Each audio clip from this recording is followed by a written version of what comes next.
Friday, September 6th, 2024. And The View opened. I don't even remember what the exact topic was about, but they showed a clip of Trump speaking at some economic forum yesterday and was asked a question about childcare, what he would do to make childcare more affordable, and what exact legislation he would enact. And he went on this rambling, just word salad of crap. Well, we've done, and we had, and Marco Rubio and Ivanka, actually, my daughter, did tremendous things on this, and childcare. We got to have it in this country, and what I'm talking about in tariffs, these other countries, they're going to pay like they've never paid before, and they're not used to it, but they're going to get used to it. He doesn't even know how tariffs work. And he never answered a question about childcare, nor did he talk about any kind of legislation. Um, he's such a bumbling idiot, and I kind of love the sort of tactic that Harris team is taking. Like, let Trump talk, and then use his own words against him. Um, the other day, he was talking to somebody in one of his weird town hall things that he never lets anybody ask questions in, and he was talking about why anybody would vote for Joe Biden. I think he forgets who he's running against sometimes. Um, and I think it may have been Sarah Haynes who said that I don't think he even knows what he's talking about. He's in the middle of sentences and he's not even making the through thought from where he started to where he plans to end. Like, he's just rambling and saying what from one catchphrase to the next catchphrase that he can come up with. He's always spoken like this.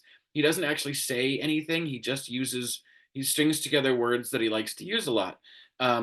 Tremendous, like we've never seen, the best. He likes to use all the superlatives, um, but he doesn't ever talk about specifics ever. Nor if he can't do a comparative because he doesn't actually know anything. um, so yeah, I don't like. I think that whole thing, his oratory skills, and this debate prep that he says he's not doing, um, is are the best sort of weapon against him. And it's interesting. Um, the Harris team wanted in the debates the mics to be on, and I think that's because in the last debate with the mics off, Trump never shut up, but Biden never called him out on it. So the mic went off. He's still blabbering away. Biden can hear him blabbering away, distracts him. So it it it's Biden's performance suffered because of it. Um, and my hope is that Kamala doesn't fall into the same trap. That if he's going to keep speaking, she will call him out. I'm speaking. Um, Moderators, would you please make sure that my time it starts when his mouth stops working. Um, like that's what should happen. Um, Him still blabbering away during her time shouldn't take time away from her. That's going to be an interesting thing to watch for. Um, but uh, and she's a prosecutor. She can go after those moderators too. Um, uh, yeah, and ABC did the same thing last time. Just went over and over and over again how prior to the debate, talking about debate prep and what's going to happen in the stakes and all that stuff. And it's like, can we just have the debate? Can we stop discussing the debate before the debate? It's like the meeting that people want to have before the meeting so that we can talk about the meeting that's going to happen later. Meetings. Um, I'm expecting big things from her. She's got a lot to live up to for that debate. So, and I don't know where Amy Farrah Griffin gets up with this idea that it'll be the most watched debate ever. Um, I think people are so sick of looking at Trump. Um, there's a lot of people that already know what they're doing, and don't need this debate. I think there are some people that are going to tune in, the Trump lovers who want to see him, and then the people who want to see Kamala um, trounce him. But I don't. I just don't feel like if you haven't made up your mind yet that this one debate is going to do it. Um, and so I don't know. I don't know how someone becomes an undecided voter at this point in our political history, but um, I don't know. We'll see when the ratings come out on Wednesday.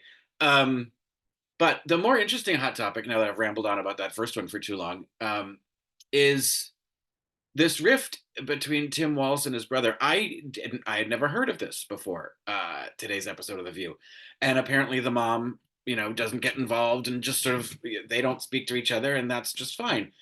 I think it's fascinating that he asked for security. I wonder if he got it at all, since he doesn't really have any access to his brother. He doesn't really need it, I don't think.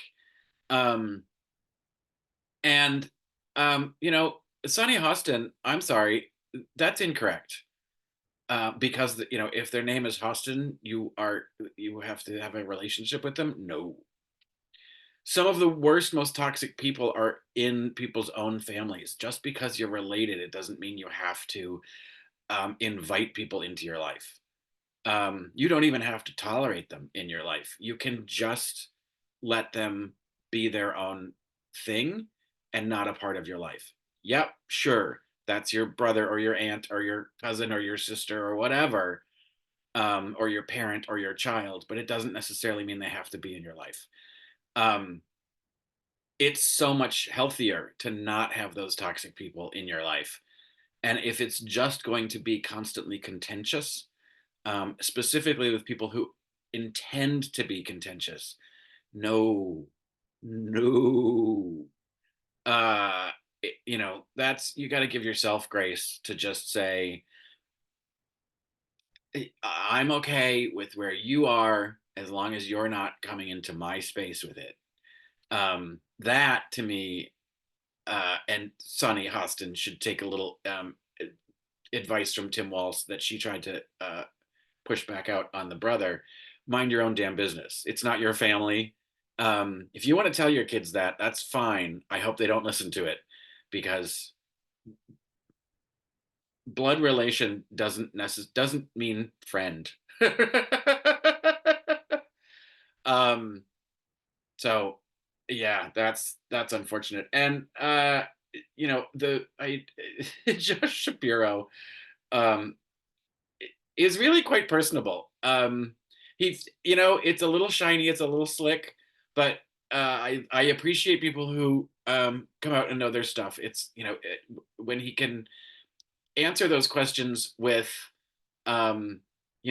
sincerity, authority, and aplomb. And it's not like it's the first time he gets asked these things. So he ticks all the boxes.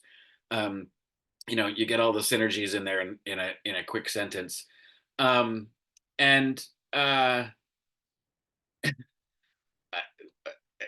his little joke about we should have hooked up, and then Joy's just been a needle all week. I thought that, I don't know, that tickled me. I don't know why, because nobody else took it that way except Joy wanted to make a sex joke out of it. Um, Good old grandma. That's the other thing that JD Vance's child answer to childcare problems is maybe a relative can help, maybe grandma or a parent. No, because the parents and the grandparents all have to work, because you cut Social Security and their Social Security benefits are taxed and they're not enough. And like, oh, I, I don't know where these people's heads are. And I watched that stupid hillbilly elegy movie. I didn't read the book, but I did watch the movie the other night. And your father was never in the picture. Your mother was a drug addict, and your grandma was an abusive, um, kind of a groomer. Um, like, so who in your family was supposed to be taking care of kids? Well, clearly none of them were taking care of you. Um, so you don't really understand what childcare is, and now you've got, um, you know, sucking Peter Thiel's dick money, so it doesn't matter. Oh, anyway, um, hopefully, this debate re-energizes some enthusiasm. I'm having a hard time drumming it up right now. I'm much happier about where we are than I was, 6, 8 weeks ago, whatever it was. But I don't know. For some reason, this week just feels like a little bit of a slog. Um, and it's worth mentioning. Where is Donald Trump today, or where was he today? In court again, uh, appealing the E. Jean Carroll case, in which he defamed her after having sexually assaulted her. Adjudicated rapist. Let's not forget that. But anyway, I wish I was about to say have a good holiday weekend, but it's not a holiday. I I kind of expect them now every weekend.